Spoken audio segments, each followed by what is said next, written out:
again. Hello. Week 3 of How to Become a Writer. This one we're talking about how to assemble your team. Who's on your team? What do they do? And all of those good things that come along with that. So welcome back. Thank you for joining us. I am Jessica Jernigan, president and founder of Abound Publishing. And if you missed out on who we are, don't forget to go back to week 1 and find out all about who we are. And while you're there, like and subscribe so that you can be notified when we do these things and when our next video is coming out. And I am Brooke Black, founder of BLACKBEAR Communications, a ghostwriting and editing firm here in St. Louis, Missouri. The best one out there. So obviously. We are so excited that you're here. We want to talk today about the different people that will be on your team. So I think the quickest one that comes to mind for me is an editor. Maybe that's because that's what I am, but I think it's the one we hear about the most. And not a lot of people know exactly what that means. I have a funny story. I had somebody reach out to me to edit their book, and I responded with my prices. And I was just so excited to get started. It was going to be a great book. Like, I really loved his ideas. And I responded and I gave him my cost structure, and he responded and he said, I thought I was the one that got paid. And I was like, oh, you think I'm a publisher? So now I realize why he was so excited that I responded to his email. He thought he was marrying a publisher. And then I was like, oh my God, I love your book. Actually, I'm just the editor. And if you know publishing world, I was 6 like, months minimum before you get a little hear back. I was like, I am so sorry that I misled you. I'm an editor. Hi, I'm Brooke. So hilarious. It's kind of sad. Now I kind of feel bad, but it's funny looking back. I think hopefully they thought it was funny too. Did he use you actually, or no? What? Did he use you? End up using you? No, he didn't know that he didn't know he had to pay for an editor still. So he's like, he just wasn't in a place, I think, to do it at that time. So hopefully, the time will come. So wait, do you have to pay for an editor, Brooke? You do have to pay for an editor. You do. It's a great segue. It is a great segue. So let me first talk about the types of editors, and then I'll talk about why you have to pay for one. That's a great plan. Or if you can't pay for one, some different options. So there are a few different types of editors. The first of which is a line editor. No specific reason I say that's the first one. It's not the first one that comes along. They can kind of come in any order depending on, what your book truly needs. But the line editor looks through the entire, think of it like one line, one sentence at a time, looks at flow, structure, grammatical errors, word choice, all of that.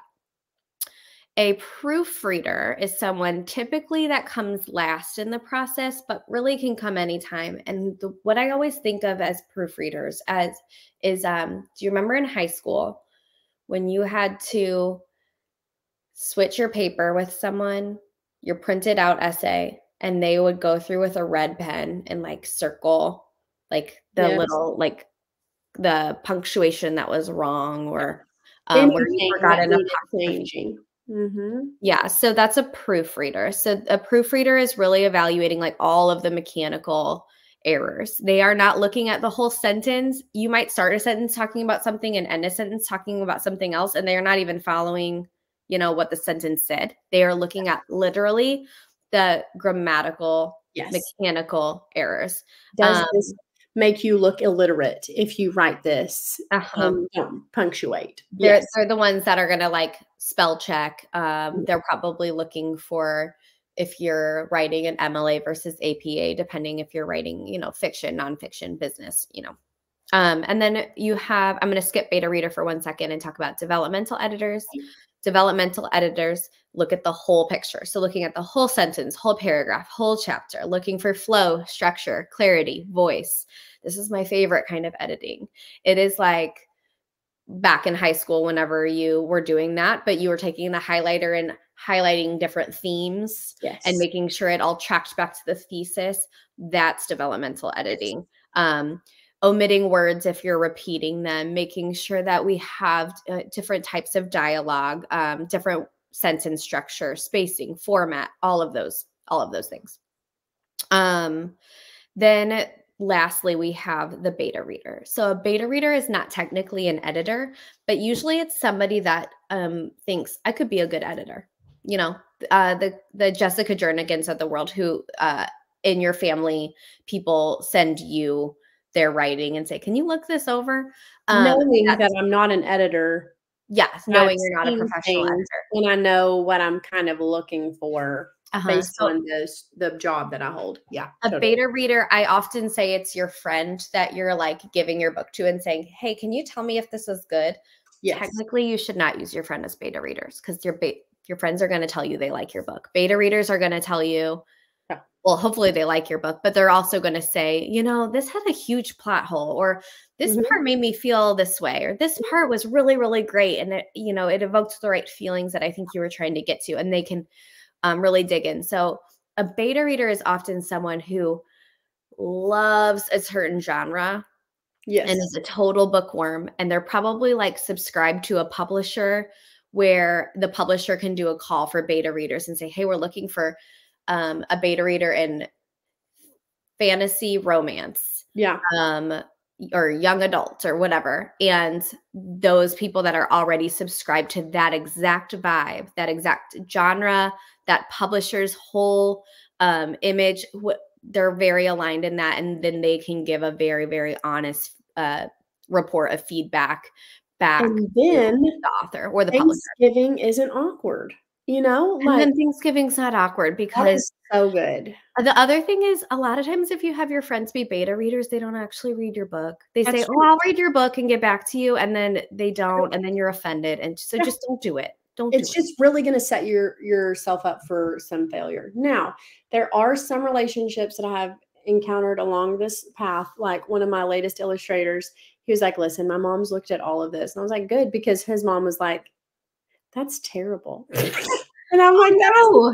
But he's like, okay, it is, you know, and I've even got my own father who read one of my books one time. And he was like, nah, not your best work. And I was like, dang it. Okay. And at first it was like, that's slippery slope. But I trust him. Yeah. And that's where all of this comes in, is I trust you enough to speak into my life, even if it doesn't feel good. But you can't do that just with any old family member, guys. Do not do that with any old family member, okay? It has to be specific, trusted individuals, usually people that you don't know. So that also, is great. Your family members will be the first people to purchase your books, and they can help with your sales and your reviews. So if you give them all copies of your manuscript before, they're not going to buy your book. So that's good. Good point. Save it for after publishing. Then, you know, then there's really fast. Go back to that last slide, if you don't mind. And I want you to just hit like a really quick, like, what are these types of editing? If you're taking notes, you can just jot this down. That way you can kind of tell the writer, like, where are you at and what are you needing right now, if any of these yet? Okay. So line editor, early, sentence by sentence, basic editing. Proofreader, grammatical, mechanical, fine-tuning. Beta reader, someone that looks at the whole picture of your book and gives you feedback. Developmental editor, whole picture of your book, big picture, plot holes, identification, flow, clarity, tone, voice. Second. Not your best friend and not a family member. Yeah. And if you do use your best friends and family members, also invest in some other type of editing service. More than one, different generation than you, different culture than you, as far different from you and similar. Invest in all the different types of people, so you get a whole breadth of, you know, that's true, knowledge coming into the work.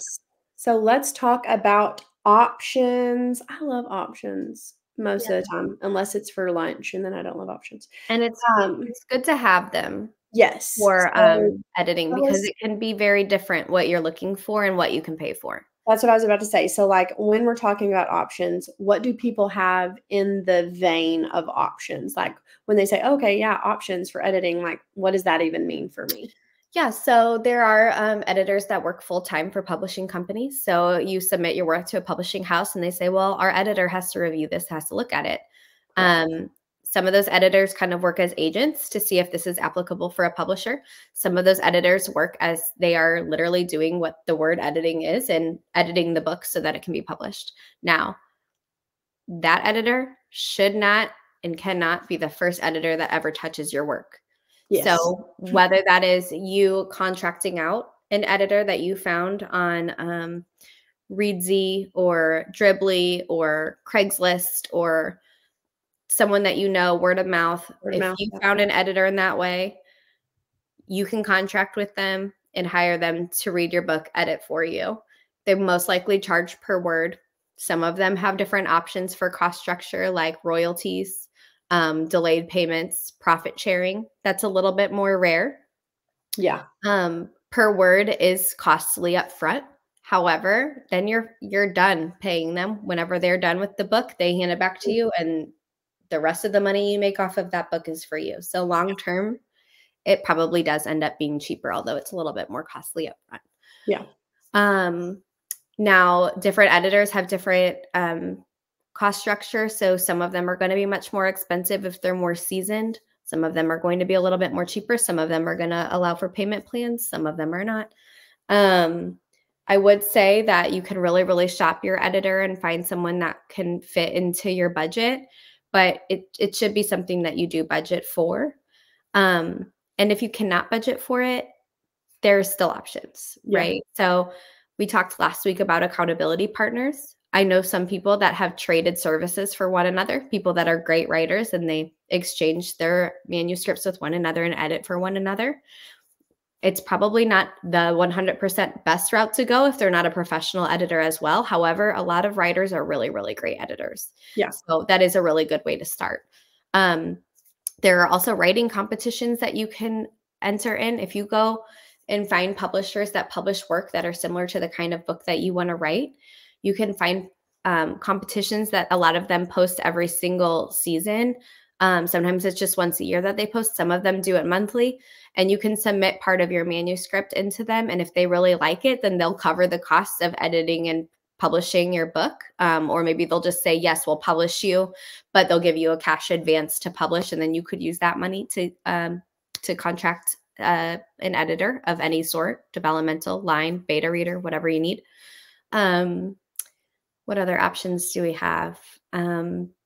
I think really just not giving it to your family member, like we said before, and just kind of looking at different ways to do it and getting innovative about it, like changing your services with somebody else. And we talked about AI last week. Is this an option for them, like a free service for them for editing on the early stages? Like, can they use AI? In the early stages, I would say that AI is excellent. I mean, AI is very, very excellent and can do a lot of editing and get you to a pretty publishable manuscript. I don't think it's the same as having an editor, but if you are trying to look for a free service, then starting with Grammarly is excellent. Starting with ChatGPT to help rewrite different parts, helping. Sometimes you can use it to not just rewrite it for you, but sometimes I've used it to look at, like, if there's a paragraph where I'm like, I don't really like how this sounds, I'll put it in ChatGPT or Grammarly and say, rewrite this a little bit more with a little bit more whimsy, a little bit, make it more business oriented.